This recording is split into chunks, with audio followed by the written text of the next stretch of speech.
to start with is ABC of mains answer writing session. ABC में 3 चीजें हमेशा mains answer writing में हमेशा पता होनी चाहिए। सबसे पहला ए, which talks about accuracy. What is A accuracy talks about? Accuracy का मतलब ये है कि आपसे जो भी क्वेश्चन पूछा जा रहा है, you are giving an accurate answer to that. You are not hiding behind the bushes. तुम्हारे को यहां पे अर्जुन की तरह बनना पड़ेगा, जो तुमसे सवाल पूछा जाए वैसे ही तीर निकालो और छोड़ो। That is accuracy.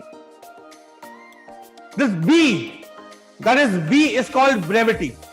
ब्रेविटी की बात करें, हमें अपने स्कूल या कॉलेज टाइम से, लॉ स्कूल टाइम से बहुत ज्यादा लिखना सिखाया जाता है।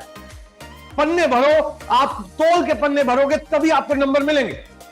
सोच के देखो, यही सिखाया जाता है। मैं तो सीसीएस से पास आउट हूं, वहां तो लिटरली कहा जाता था तोलो भाई, कितना लिख सकते हो लिखते जाओ। बाद में उनको लगा ये हमारे पेपर बेस्ड उन्होंने एक्स्ट्रा पेपर देना बंद कर दिया, हमने ऊपर की जगह भी लिखनी शुरू कर दी। बट जुडिशरी में ऐसा नहीं होता है। जुडिशरी में आपको लिमिटेड लिखना होता है। For example, if I am talking about UP right now, UP में स्पेस मिल रहा है आपको। You have a printed paper where there is a space provided to write. Now you are in a habit of writing लंबा लंबा, in other words, in somebody's words, in nobody's words. अगर ऐसे लोग लिखने वाले होते हैं कि एक ही वर्ड को पूरे पन्ने में भर देते हैं, ठीक है ना, टैलेंट बहुतों में होता है, लेकिन पॉइंट इज आपको यहां पे लिमिट करना होगा। आपको वो चीज लिखनी होगी जो आपसे पूछी गई है, आपको वो चीज लिखनी होगी जो रेलेवेंट है, जो इंपॉर्टेंट है। आप ये नहीं कर सकते कि मुझे बस भरना है, ऐसा काम नहीं करोगे। The third, that is C, which is very very important for me, clarity. Most of the people who are good in speaking may not be very great in writing, क्योंकि कहीं ना कहीं बोलते वक्त तो क्लैरिटी मिल जाती है, पर लिखते वक्त वो क्लैरिटी नहीं मिल पाती। आई वॉन्ट कि आपके आंसर में ये क्लैरिटी का सी जरूर होना चाहिए। जो भी आपका अटेम्प्ट है, whatever you want to state, it should be very very clear that it is going in the head of the person. And please remember, ये clarity comes from habit. This clarity of writing comes from habit. It is not something which is self generating कि आपको ऐसे आ जाएगी, नहीं। You have to know that yes, you have a clarity. एक बात हमेशा याद रखना, do not confuse in writing yourself. एक रूल बहुत सिंपल है, if your mind is clear, अगर आपका माइंड क्लियर है, then your writing will definitely be clear. आपकी राइटिंग डेफिनेटली क्लियर होगी। People who are in doubt in answer कि मैं ये लिखूं कि मैं वो लिखूं, और अगर आपने आंसर लिखने से पहले ये नहीं सोच लिया कि आपको क्या लिखना है क्या नहीं लिखना है, तो ये सी तो गया। तो rule is simple.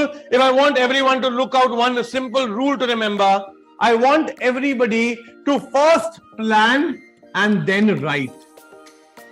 Plan and then you will write your answer. Unplanned चीजें बहुत बुरी होती हैं। अनप्लान्ड, आप अपने एक काम करिए, आप सुबह उठिए, आपको क्लास के लिए आना है, आपको कहीं पे भी जाना है, आप अनप्लान तरीके से अपने कपड़े डाल लीजिए, अटायर डाल लीजिए, आपको पूरे दिन पता लगेगा कितने लॉस्ट हैं हम। So somehow you need to plan first and then write. Sir, how to plan and write? How? कैसे सर? ये तो इम्पॉसिबल है, हमारे पास तो पॉजिटिव ऑफ टाइम रहता है। सर, टाइम तो होता ही नहीं है। एक बार कितनी बारी किसी को बेच मतलब मंगवाया भी, मार्केट से मिलता ही नहीं है टाइम। कहां से लाएंगे टाइम? 3 घंटे का पेपर प्लान कैसे करें? Please remember, everybody gives 30 second to each question. आप 30 सेकंड्स दीजिए हर एक सवाल के ऊपर, यह सोचने के लिए कि आपको उसमें लिखना क्या है। 30 सेकंड देने हैं हर बार। एक क्वेश्चन पढ़ा, 30 seconds, what I want to put in this question, what is the demand of this question, and then go and accelerate and write your answer. उसके बाद जाके अपना आंसर लिखो। अगर आपने 30 seconds नहीं लगाए तो आने वाले 10 मिनट का जो आंसर है वो इसकी वजह से खराब हो जाएगा। फिर वो 10 मिनट वापस तो नहीं आएंगे, पर ये 30 सेकंड की वजह से पूरा पूरा आगे के 9 मिनट 10 मिनट आपके सेव बनेंगे। क्लियर? पक्का?